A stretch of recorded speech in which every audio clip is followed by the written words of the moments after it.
Assalamualaikum warahmatullahi wabarakatuh. Perkenalkan, nama saya Fauzi Mibowo dengan NIM 13011943110. Oke, jadi di sini saya akan presentasikan tentang tubes NLP saya. Oke, sebelumnya apa itu language model? Jadi perlu teman-teman ketahui bahwa language model itu adalah suatu task, di mana task tersebut itu akan memprediksi suatu kata yang akan muncul selanjutnya. Itu jika teman-teman memiliki sebuah kata atau X1 kemudian X2, kemudian teman-teman dapat menebak kata ketiga atau sering kita sebut dengan istilah X3, sehingga maka didapatkan suatu probabilitas kata untuk menghitung probabilitas kata sebelumnya, seperti itu teman-teman. Oke, the next. Oke, jadi di sini adalah rumus dari language model seperti beberapa di sini berfungsi untuk menebak beberapa kata yang akan muncul. Seperti saya mau makan lalu mau, maka komputer akan bisa menebak kata selanjutnya yaitu minum, atau kemudian akan menyambung ke menebak ke kamar, dan ke kamar akan menebak kamar kecil. Kemudian saya mau makan lalu mau, maka komputer tersebut akan memiliki probabilitas untuk menebak kata selanjutnya yaitu tidur. Kemudian yang selanjutnya saya mau makan lalu mau mengerjakan, kemudian si komputer akan memiliki probabilitas untuk menebak kata selanjutnya yaitu mengerjakan tugas, seperti itu teman-teman. Nah, kemudian apa itu language model? Singkatnya, language model itu dapat memprediksi kata sebelumnya seperti yang sudah saya katakan sebelumnya.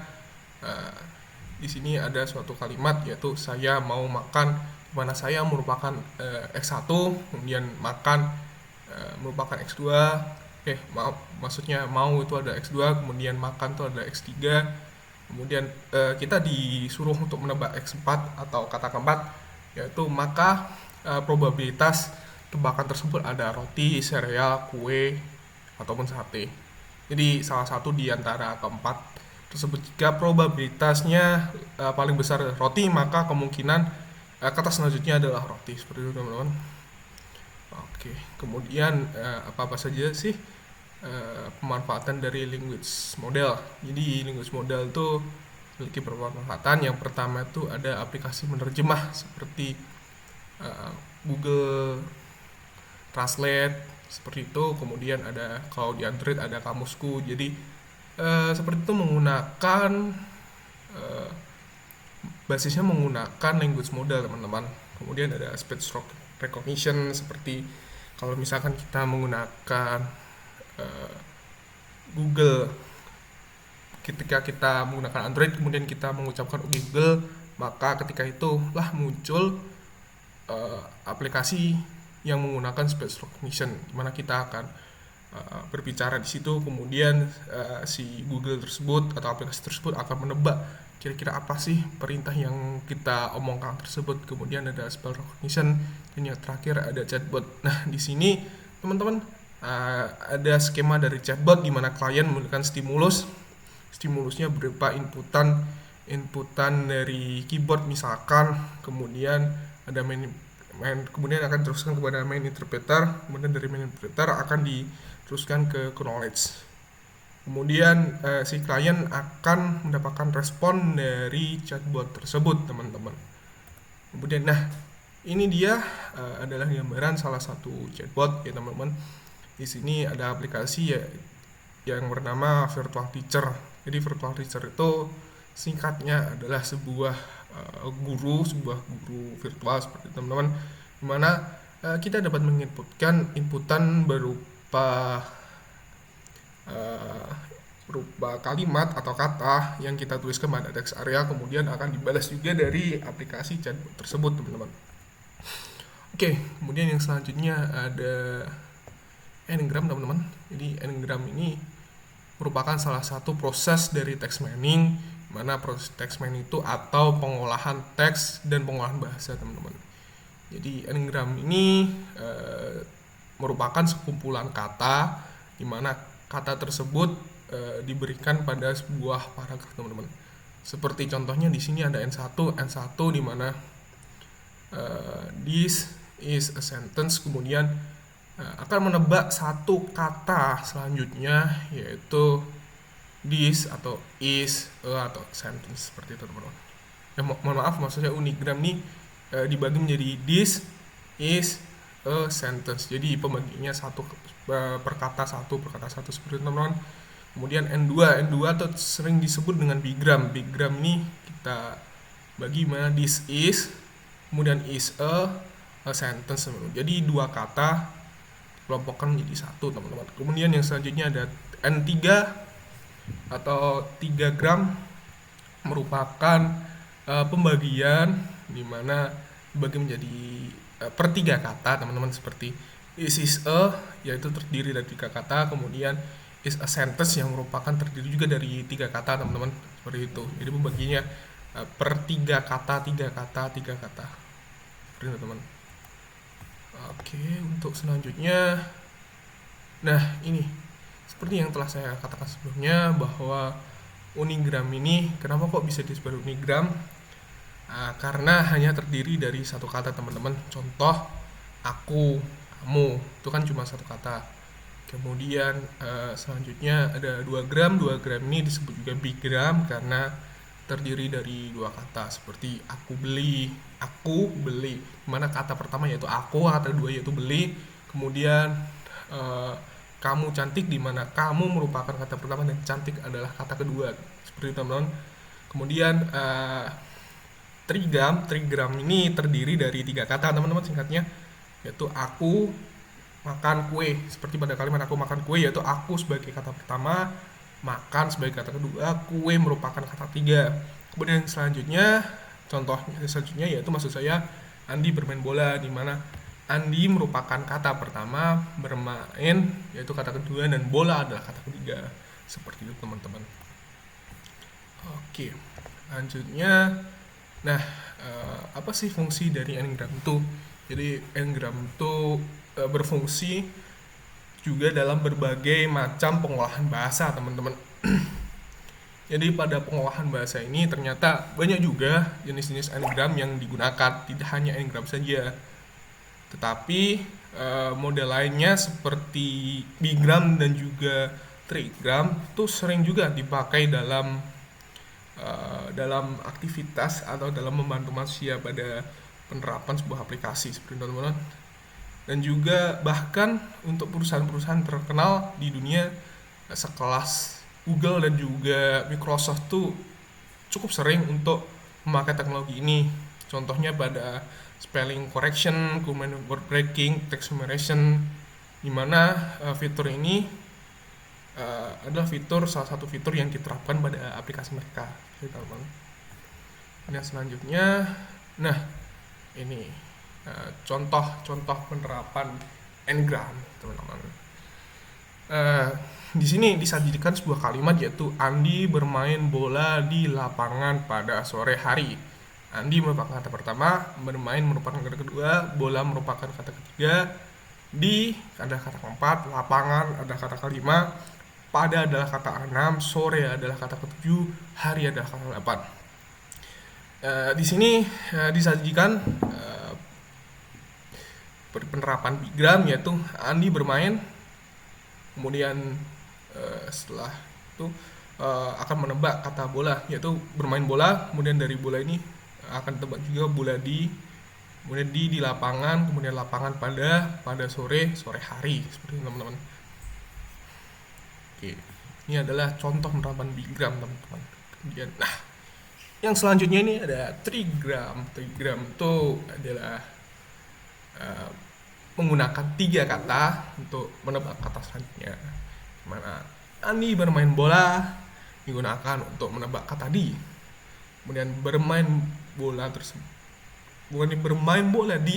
digunakan juga untuk menebak kata lapangan. Di lapangan pada digunakan untuk menebak kata sore. Dan pada sore lapangan pada sore digunakan untuk menebak kata hari. Sehingga diperoleh sebuah kalimat Andi bermain bola di lapangan pada sore hari. Seperti itu teman-teman. Oke, selanjutnya Andi maksud saya menerapkan ini itu menggunakan empat kata itu atau 4 gram. Ya, contohnya di sini Andi bermain bola digunakan untuk menebak kata lapangan, bermain bola digunakan untuk menebak kata pada, di lapangan pada sore digunakan untuk menebak kata sore hari. Sehingga diperoleh kata Andi bermain bola di lapangan pada sore hari. Oke, yang selanjutnya ada neural base. Neural base ini sendiri terinspirasi dari kita manusia, yaitu lebih tepatnya pada bagian neuron dalam otak manusia. Jadi informasi pada tiap neuron pada otak manusia ini saling berhubungan teman-teman. Dari hubungan neuron tersebut tuh akan mengalir informasi-informasi seperti teman-teman. Kemudian ada gambar ilustrasi neuron seperti ini bentuk neuron kita yang telah diberikan oleh Tuhan. Kemudian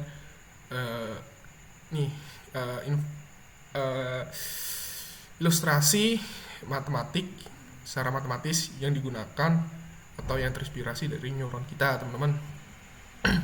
Kemudian tiap neuron ini menerima input dan melakukan sebuah operasi dot dengan sebuah weight, di mana akan menjumlahkan dan menambahkan bias dari hasil operasi ini, maka akan dijadikan parameter dari activation function yang akan dijadikan output dari neuron tersebut. Oke, activation function. Jadi apa itu activation function? Sempat kita singgung pada halaman sebelumnya, yaitu activation function. Activation function itu berfungsi untuk menentukan apakah neuron tersebut tuh harus aktif atau tidak berdasarkan dari weighted function dari input. Secara umum, dua jenis activation function ini terdiri dari non-linear activation function dan juga linear activation function. Antara lain, sigmoid dan tan function itu merupakan dari non-linear, kemudian ReLU juga merupakan non-linear, kemudian ada linear function. Nah, ini adalah gambaran dari sigmoid. Di sini ada sebuah grafis XY di mana sigmoid akan menerima angka tunggal dan kemudian mengubah nilai E menjadi sebuah nilai di mana range-nya itu berkisar antara 0 sampai 1. Kekurangan dari sigmoid ini adalah mematikan gradien, sehingga selain itu juga output dari sigmoid tidak zero center, sehingga sigmoid ini seringkali dihindari teman-teman. Nah, untuk selanjutnya, tan. Sebenarnya tan ini tadi adalah merupakan bentuk dari sigmoid yang sebenarnya dikembangkan. Jadi basisnya tetap dari sigmoid teman-teman. Bedanya tan ini akan mengubah nilai x-nya pada sebuah range nilai antara -1 sama dengan 1. Sama seperti pendahulunya, tan ini memiliki kekurangan yaitu mematikan gradien. Akan tetapi karena ini versi lebih advance-nya dari sigmoid, sehingga kekurangannya yaitu output dari sigmoid ini yang tidak bisa zero center di sini telah diperbaiki, sehingga tan ini memiliki kelebihan yaitu dapat zero center seperti itu teman. Oke, yang selanjutnya ini ada ReLU. ReLU ini pada intinya adalah hanya melakukan pembatas pada bilangan 0. Artinya X ini nilainya lebih kecil sama dengan dari 0, maka X nilai sama dengan 0. Apabila X lebih besar daripada 0, maka X sama dengan X. Kelebihannya, ReLU ini sangat mempercepat proses konvergensi yang dilakukan dengan stochastic gradient descent jika dibandingkan sigmoid atau tan. Jika kita bandingkan dengan sigmoid atau tan tersebut, maka yang memiliki operasi yang eksponensial seperti itu, ReLU ini dapat kita implementasikan hanya dengan membuat pembatas atau threshold pada bilangan 0. Kekurangannya, unit dari relo ini menjadi rapuh pada proses training dan membuat unit tersebut mati. Sebagai contoh, jika kita menemukan bahwa 40% dari network kita mati, akan menyebabkan neuron tidak pernah aktif selama proses training tersebut. Kemudian apabila learning rate kita menginisiasikan terlalu tinggi, maka apabila kita menginisiasikan learning rate kita secara tepat seperti ini jarang terjadi masalah. Jadi kita harus menginisiasi learning rate kita secara tepat. Oke teman-teman, jadi di sini dibagi menjadi 3 layer secara garis besar. Yang pertama itu ada input layer. Input layer ini sendiri memuat inputan dari sumber luaran seperti CSV ataupun web service. Jadi ketika teman-teman menginputkan file CSV, maka secara otomatis file CSV tersebut akan masuk dulu kepada input layer, kemudian input layer akan disalurkan ke hidden layer. Nah, hidden layer ini sendiri merupakan sebuah lapisan perantara di mana akan melakukan perhitungan dan mengekstrak fitur-fitur dari data. Misalkan teman-teman di sini menginginkan untuk proses data seperti gambar, maka gambar tersebut tuh akan diproses dalam hidden layer tersebut. Hidden layer tersebut itu akan modifikasi apakah objek tersebut merupakan bangunan, seorang, mobil, atau yang lainnya. Kemudian output layer ini sendiri merupakan berfungsi untuk menerima input dari hidden layer, kemudian akan dikeluarkan menjadi prediksi yang telah final. Jadi prediksi tersebut tuh akan dikeluarkan oleh output layer, teman-teman.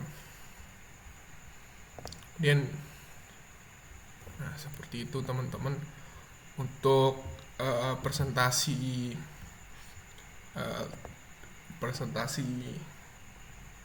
teori. Kemudian selanjutnya ini akan saya lanjutkan pada presentasi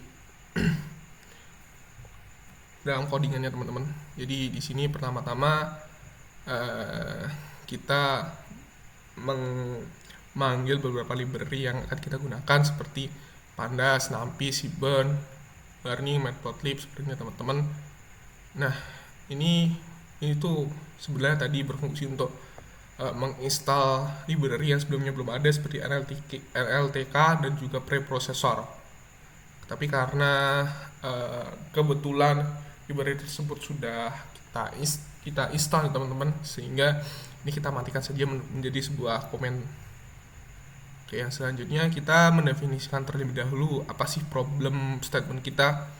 Jadi problem statement kita yaitu terdapat sebuah data dalam corpus.csv di mana data tersebut tuh berisi kata-kata yang berkaitan dengan tema politik dalam bahasa Indonesia, teman-teman. Kemudian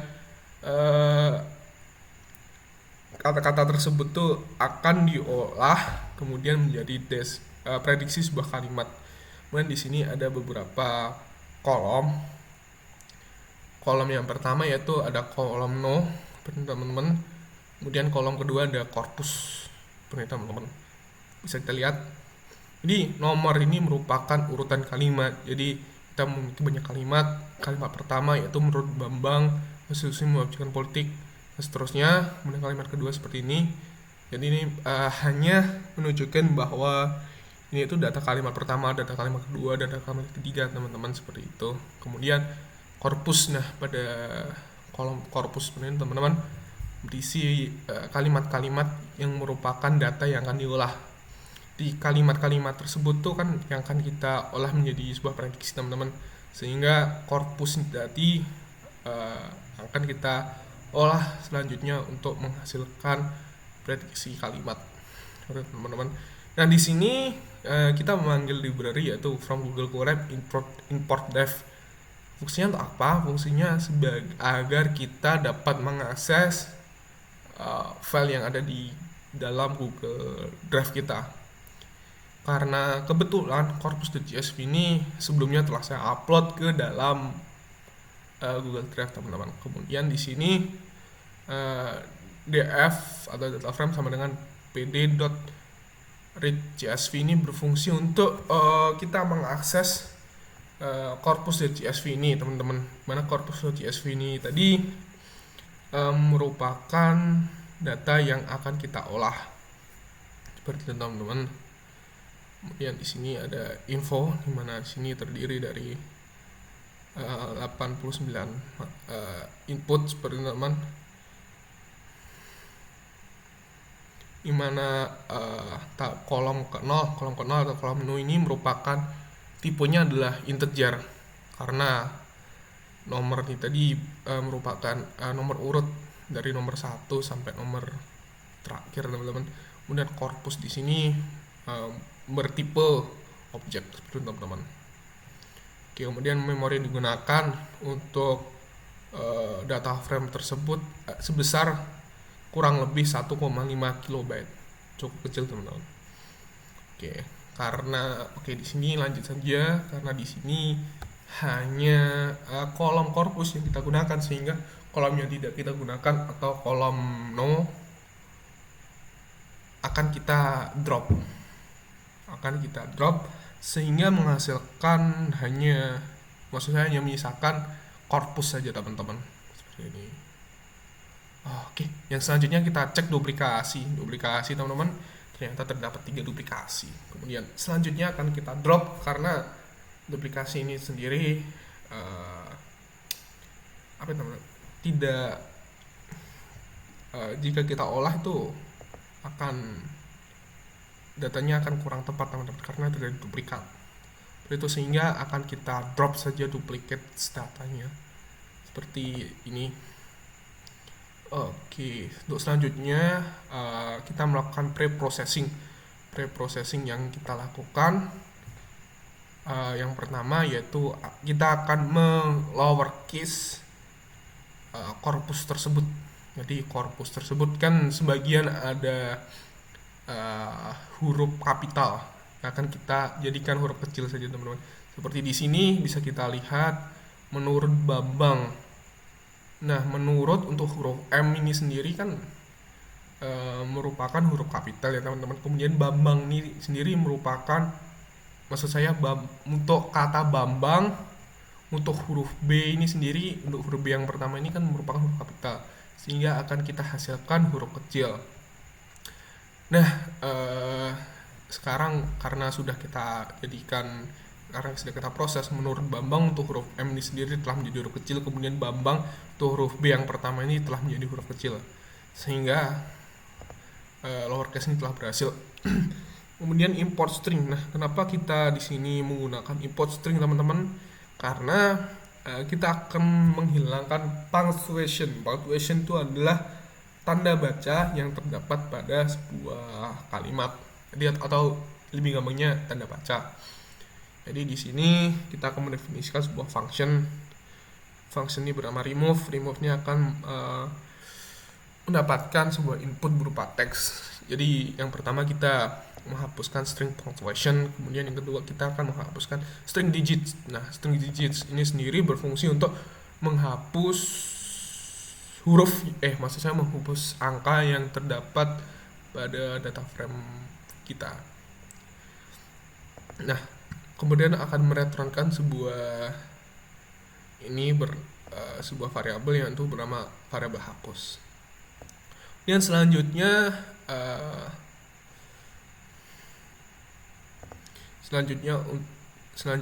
kita akan memanggil function remove seperti teman-teman.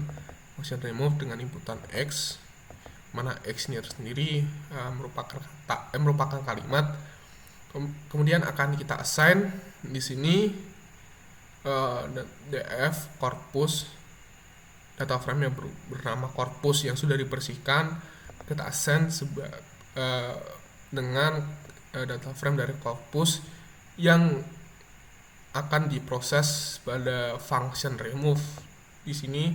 Kemudian function ini akan dipanggil di sini, kemudian akan dilakukan proses menghapus punctuation dan juga menghapus digit. Kemudian karena data frame dari corpus itu sendiri sudah tidak kita gunakan teman-teman, sehingga kita drop saja teman-teman. Di sini data frame sama dengan data frame dot drop columns corpus. Kemudian kita outputkan menggunakan df.head untuk kita cek apakah data frame dari, maksud saya kolom dari corpus ini telah berhasil dihapus atau belum. Nah, di sini terbukti bahwa corpus tersebut berhasil dihapus. Seperti itu teman-teman. Kemudian proses selanjutnya yaitu proses tokenization maksud saya. Tokenization ini akan menghasilkan seperti ini teman-teman, kalimat-kalimat, karena sebelumnya kan terdapat pada tabel ya teman-teman, maka kita akan outputkan menjadi sebuah string. Ini terdiri dari beberapa string, yaitu menurut Babang, konstitusi, mewajibkan politik, ekonomi pemerintah dan pro rakyat. Kemudian tapi ini merupakan kolom kedua dari sini, maka kita akan langsung assign saja tabel tersebut menjadi sebuah string seperti itu teman-teman. Kemudian setelah menghasilkan string, maka selanjutnya kita akan merubah string tersebut menjadi sebuah token. Token tadi kita pecah lagi jadi per kata. Seperti sini kan menurut Bambang, ini pecah menjadi dua kata, yaitu menurut juga Bambang, seperti itu teman-teman. Oke, jadi pada proses tokenization ini kita menggunakan beberapa library seperti NLTK untuk mengimport dari send tokenization, kemudian NLTK untuk mengimport juga tokenizer. Kemudian send tokenization ini berfungsi akan kita assign seperti ini teman-teman. Kita assign, kemudian tokenize ini akan kita assign pada what tokenize. Kemudian token ini tadi akan berisi pembagian perkata seperti itu teman-teman. Terbukti ketika kita mengoutputkan token maka akan muncul perkata seperti ini teman-teman. Oke, untuk selanjutnya kita akan membuat model di mana kita akan membagi teks tersebut tuh menjadi trigram dengan menggunakan library NLTK. Lalu setelah membagi teks tersebut menjadi trigram, kemudian akan kita hitung peluang dari setiap kombinasi trigram pada kumpulan data tersebut.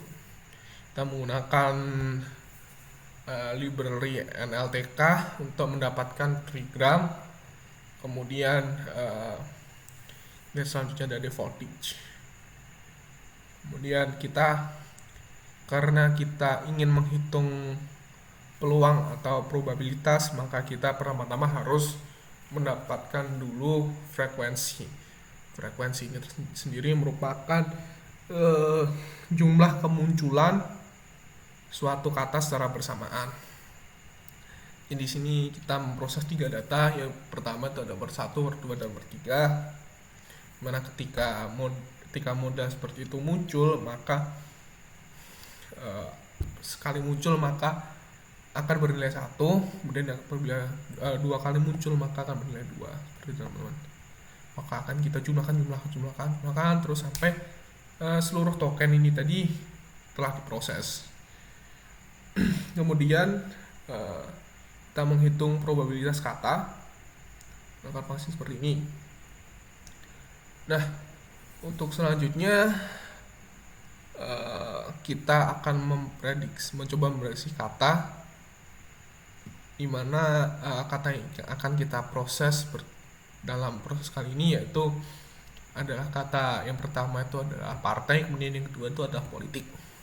Jadi setelah melakukan prediksi, ternyata sebanyak 0,28 itu adalah koma, kemudian yang selanjutnya itu ada berkembang dengan probabilitas sekitar 0,14 sekian, kemudian mempunyai sama-sama 0,14, kemudian ada mulai 0,14, rentan ada 0,14, dan yang terakhir tersebut sebesar 0,14.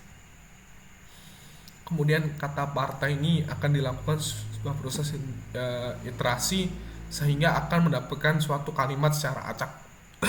Jadi kata partai dan politik tadi akan kita assign pada sebuah list bernama kata dari teman-teman. Kemudian di sini akan kita lakukan perulangan sehingga menghasilkan hasil generate text seperti yang bisa teman-teman baca di sini. Partai politik berkembang, sejumlah tokoh politik berlomba-lomba memoles citra lewat media massa, bla bla bla bla. Jadi ini merupakan hasil kalimat, hasil general kalimat yang hasilkan dari trigram teman-teman. N-gram dengan menggunakan metode trigram. Seperti itu teman-teman. Kemudian selanjutnya yaitu kita akan menggunakan neural base. Di pertama-tama kita akan mengimportkan beberapa library teman-teman, seperti yang bisa teman-teman lihat di sini.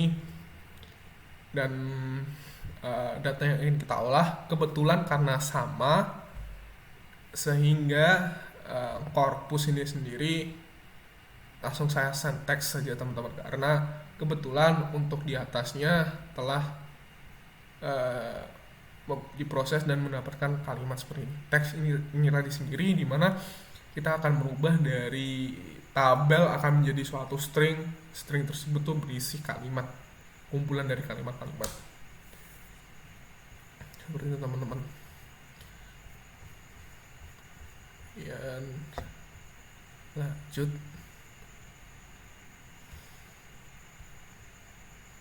Nah, assign di sini kemudian kita output korpusnya.